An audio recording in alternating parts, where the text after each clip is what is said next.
Chers parents, bonjour. Vous avez peut-être déjà entendu parler de cette histoire que j'ai moi-même expérimentée en classe avec mes anciens élèves, qui consiste à planter des graines dans deux pots différents. À l'un d'eux, on adresse, alors par curiosité, jeu ou plaisir, que des compliments. Oh, comme tu es belle, comme tu sens bon, comme je t'aime et je t'admire. À l'autre, on adresse que des reproches. T'es moche, tu m'ennuies, tu fais aucun effort, je ne t'aime pas. Dans le premier cas, un cercle vertueux se met en place. On incite à l'épanouissement de ces graines, on les soutient, on s'en émerveille, et sans effort de part et d'autre, on obtient cet épanouissement et ça se multiplie même inconsciemment. Dans le second cas, on dépense de l'énergie et du temps pour un résultat, alors souvent décevant, qui égratigne un peu plus notre motivation, notre envie de continuer ou de recommencer.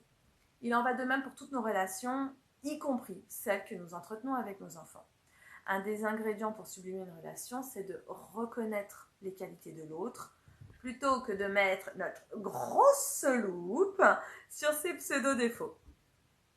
Des fois, oui, on est fatigué physiquement et ou émotionnellement. On attend de l'autre autre chose que ce qu'il fait. Alors, on a cette tendance à résumer l'autre à un trait de caractère ou un comportement particulier, en omettant la richesse et le potentiel de sa personne. Et si cette semaine, vous preniez le temps de partager sincèrement avec votre enfant les 2 ou 3 qualités qui, d'après vous, font ses forces et que vous admirez, sans rien attendre en retour. Vous lui offririez une belle occasion de muscler sa confiance en lui. Ne me croyez pas? Expérimentez-le.